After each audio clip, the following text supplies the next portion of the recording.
Bom, pelo título do vídeo você já viu. É melhor ser pobre no Brasil ou pobre em Portugal? Depende. Eu vou dar meu ponto de vista e aí você tira suas conclusões.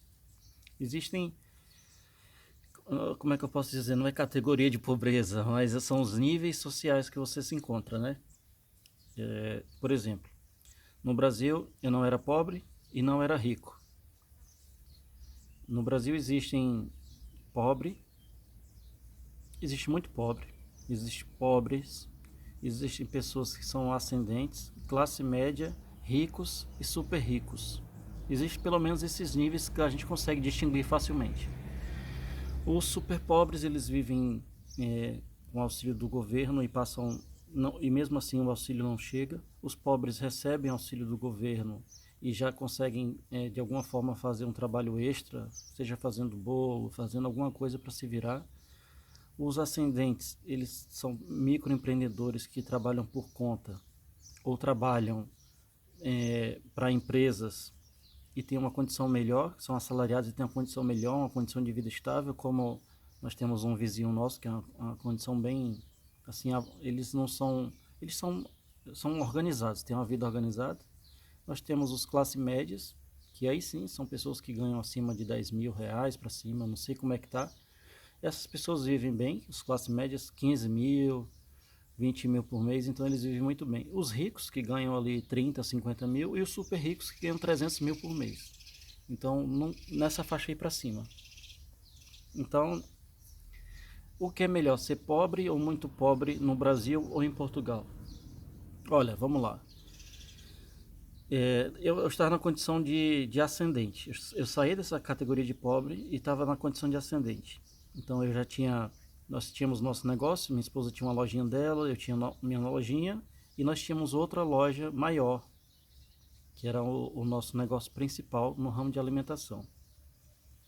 Eu tinha uma lojinha no ramo de acessórios de telefone, minha esposa de sapatarias e bolsas femininas, acessórios femininos. E nós tínhamos esses três, nosso ponto próprio e tínhamos outro ponto alugado. Então lá nós vivíamos relativamente bem. Nossos filhos estudavam em escola particular e nós comíamos à vontade o que queria. Nós todo final de semana nós saíamos para a gente passear, ou era praia, ou ficava em casa. Às vezes a gente fazia os dois, inclusive. Todo final de semana eu fazia churrasco lá em casa, então era três, quatro tipos de carne diferente de churrasco, era um panelão assim de churrasco. Enquanto a gente ficava na piscina e churrasco, piscina e churrasco. Então era muito bom. Chuveirão, a gente ficava ali e tal, interagindo, era muito bom. Fazia aquela comida boa mesmo. E aí, essa era a nossa rotina. Na semana trabalhávamos todo e no final de semana curtíamos ali, ou uma praia, ou uma lagoa, um rio, alguma coisa desse tipo assim. E íamos para fazer lanches e um McDonald's ou algum lanche, por exemplo, assim, nessas lanchonetes. A gente sempre fazia uma pizza toda semana, a gente podia encomendar pizza delivery, várias pizzas, como a gente é uma família grande, então sempre que a gente senta no ambiente lá, a conta é alta. Então são no mínimo três pizzas, se for num restaurante mais à vontade é uns 300, 400 reais, então assim, se for num restaurante mais popular, é, no mínimo ali, dependendo do preço ali, é mais de 100 reais, então a gente estava sempre à vontade, isso todo final de semana. A nossa compra de supermercado também era um valor alto e nós conseguimos manter esse padrão de ascendente. Nós conseguimos manter isso. Até que nós resolvemos. Será que a gente consegue manter isso lá em Portugal também? Porque nós já vivíamos aqui, já tivemos a oportunidade de viver em Portugal como pobre em 2017, como eu já contei no vídeo anterior. Você vai ver aí o vídeo anterior, onde eu fiquei desempregado, então nós tivemos que trabalhar fazendo bicos, né? Carregando caixa, essas coisas. Veja o vídeo. E aí, nós já tínhamos essa experiência de viver como pobre. Então, será que vai ser bom para a gente viver mais à vontade em Portugal? Então, vamos fazer um teste. Então, quando foi em 2023, nós decidimos voltar e voltamos. Tiramos o visto e, e voltamos tudo certinho. Decidimos vir para o norte de Portugal. E Calhou que aconteceu duas coisas que foram ironias do destino, ou que era para acontecer. Primeiro que nós escolhemos muito mal a zona que nós voltamos. Nós conhecíamos a zona de Lisboa, o sul. Então ali nós já sabíamos o que podia fazer, acontecer, como seria. Só que devido a... Quando nós decidimos vir para Portugal, eu disse, então eu vou tirar o mestrado na minha área. Eu vou estudar, vou tirar o mestrado. E aí foi isso que aconteceu. Fiz minha inscrição no mestrado, passei em primeiro lugar internacional, como primeiro lugar da seleção do mestrado. E aí escolhi aqui o norte. E aí eu acho que foi um dos grandes erros da gente, foi o norte. Nós não conhecíamos o norte, o clima é totalmente diferente do nosso clima do nordeste.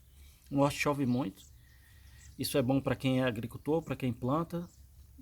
Por exemplo, lá para o meu ranchinho seria ótimo, mas para cá, para a gente que quer trabalhar e que quer viver, isso atrapalha. Então nós não estamos habituados com isso. Minha esposa já não gosta tanto.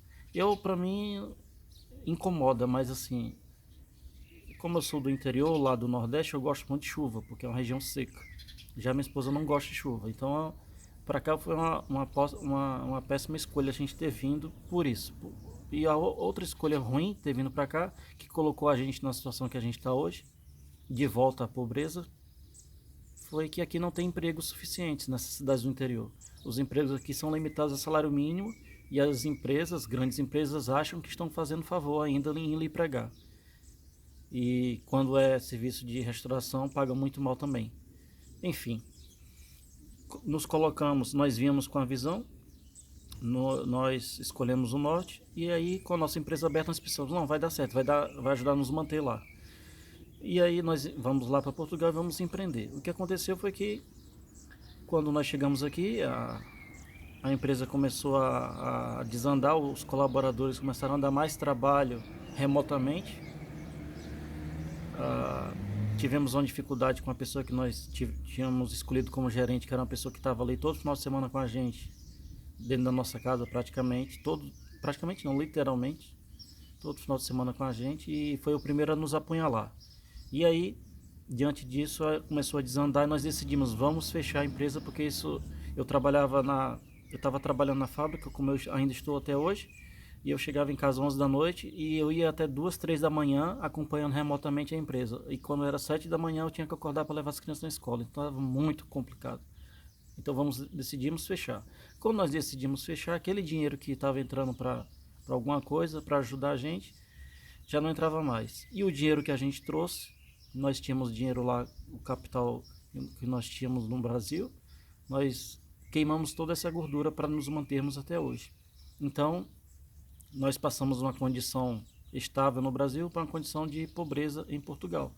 Quando eu digo pobreza, é difícil para as pessoas aceitarem isso, porque as pessoas só porque acham que tem um carrinho financiado ou porque conseguem se manter e comer e conseguem pagar o aluguel, às vezes elas não se acham pobres. Mas isso é questão de entendimento próprio, é questão de consciência de classe. Eu não vou dizer para você que você é ou que você não é. Você tem que fazer uma sincera síntese da sua vida e ver se você se encaixa como pobre ou super rico. Então tem esse caminho todo para percorrer até você se achar um rico ou classe média, desde que você tenha consciência para isso.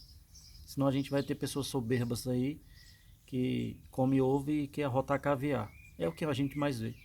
Então nós saímos de uma condição estável no Brasil para uma condição de pobreza em Portugal. Quando eu digo pobreza, é limitação mesmo financeira.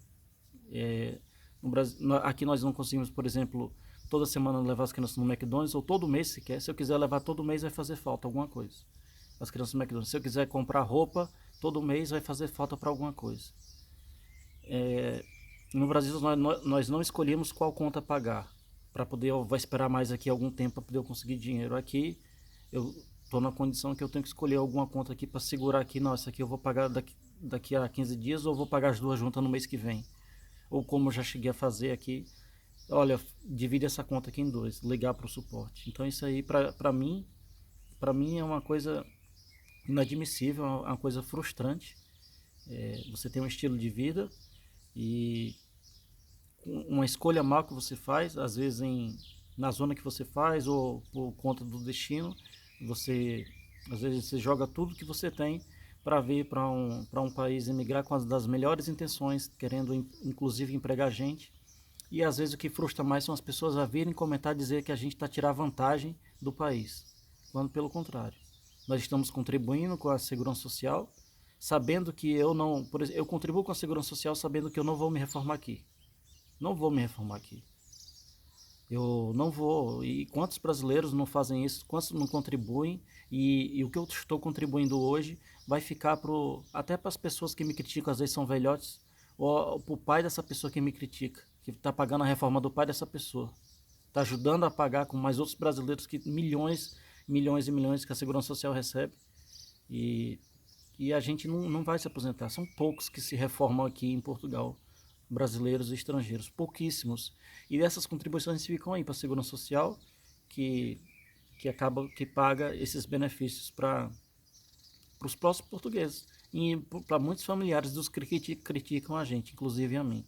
Então, não, se é bom ou ruim ser pobre no Brasil, pobre em Portugal é muito pior, porque você vê ali uma coisa baratinha, uma roupa baratinha e não consegue comprar porque é frustrante.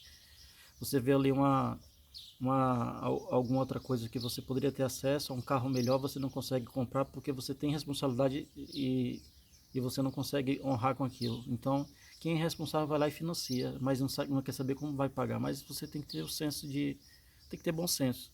Então, ser pobre em Portugal é muito pior. Por quê? Porque as coisas aqui limitam muito você. No Brasil eu posso pegar ali um carrinho de lanche, um food truck, uma banquinha de lanche, chegar numa praça e ir na prefeitura, rapidamente eu pego a licença ali, pago aquela licença, ou se você não quiser pagar agora, você abre aquilo ali, quando chegar a fiscalização, se ela chegar, quando ela chegar, você tira a licença na mesma hora, já paga e já está trabalhando, ok. Aqui não, se você fizer isso, você não consegue, você não consegue fazer isso, primeiro porque eles não emitem licenças facilmente para você trabalhar. Quando você vai numa feirinha para colocar um food truck, eles querem 20 a 30% do seu faturamento. Se você vai ali para uma cidade aqui como Ponte de Lima, eu já ouvi falar que tem umas feiras ali, eles querem 20 a 30% do que a pessoa fatura para eles, de taxa. Como é que pode? A pessoa paga 50% do valor já é para fabricar comida. E desses 50% que sobra, 30% ainda é para repassar de taxa. Sobra 20% para você ainda pagar ajudante, se manter e passar um mês todinho. Gente, isso é bom senso, tá? Então, deixa eu colocar aqui para focar. Então, não é... Aqui é muito pior ser pobre, porque você não consegue se movimentar. Você vai estar sempre limitado nesse saláriozinho. No Brasil você consegue fazer mais do que um salário. Se você for um empreendedor mesmo, você pega ali o seu carro e sai vendendo, anuncia coisa, olha, estou vendendo isso aqui, você vai de porta em porta vender. Aqui você não pode fazer isso. Então, ser pobre em Portugal é muito pior do que ser pobre no Brasil. Não estou falando de questão de segurança. Vai ter outro vídeo para isso. Estou falando de pobreza financeira, limitação financeira, tá? E a farmácia aqui, por exemplo, é muito cara. No Brasil nós temos uma vasta gama, são milhares de remédios que são distribuídos pelo SUS. Se você gosta ou não gosta de um governo tal ou governo Y, o SUS é do país, não é do governo, tá? Então, se você não faz uso do SUS por preconceito, seja por qual for a sua coisa no Brasil, o SUS funciona muito bem. Vacinas gratuitas, é pioneiro no vacina mundial. Então, nós temos distribuição de remédio gratuito no Brasil, temos remédios que são caríssimos para situações mais adversas e críticas de saúde, que só o SUS é capaz de bancar e o SUS banca. Em outros países isso não é realidade. Se você não tem... No Brasil, se um estrangeiro chega lá, ele é recebido, é consultado, ele é atendido imediatamente. Não precisa de número de saúde, não precisa de... Depois você tira o seu número de saúde lá, que é o de utente aqui, por exemplo, em Portugal. E você já sai com remédio na mão ou medicado. Imediatamente. Pode não ser imediatamente, dependendo da zona que você esteja. Eu não estou falando aqui de pessoas que vivem... Por exemplo, vamos falar pessoas que vivem na favela no Brasil. Uma favela no Brasil, a gente sabe que é caótico. Quando vem para Portugal, essa pessoa está no mar, embora sendo pobre aqui. É claro, por quê? Porque a pobreza aqui não se compara à favela do Brasil. Eu estou falando de pessoas que... Eu estou aqui na igreja, Eu estou falando de pessoas que moram que não é em favela, tá? Se você mora na favela quando vem para Portugal, por isso que para muita gente Portugal é o suprassumo. Por quê? Porque elas não conhecem outra realidade. Pergunte a um rico se ele quer ser um ascendente, ele nunca vai querer ser. Pergunte um ascendente se ele quer voltar a ser pobre, ele nunca vai querer ser, ele fica frustrado todo dia. Pergunte um classe média se ele quer voltar a ser ascendente ou pobre, ele não quer ser. Então, agora ao contrário, um pobre que nunca comeu carne quando come é uma maravilha. Agora, se ele não comeu carne, ele não vai sentir falta. Ele não vai sentir, porque ele não conhece. Então, é isso, essa analogia que eu espero que fique claro. Eu acho que eu deixei claro que ser pobre no Brasil é melhor do que ser pobre em Portugal. Ser pobre não é bom, mas entre um e outro, o melhor é não ser pobre. Mas nós vivemos num país globalizado em que sempre deve existir essas classes, devem sempre existir para que a pobreza, que é a base maior da pirâmide, é a pobreza, são os mais pobres que sustentam a base da pirâmide, dos mais ricos. Precisa dessa gente, essa massa laboral na qual me encontro hoje, para poder produzir riqueza para essas pessoas que conseguiram acumular recursos ao longo da vida, seja por herança, seja por algum meio que ela tenha conseguido, por inteligência, por mérito ou por seja qual for o meio. Então é isso. Espero que tenha entendido. Se você gostou, deixe seu comentário. Até o próximo vídeo.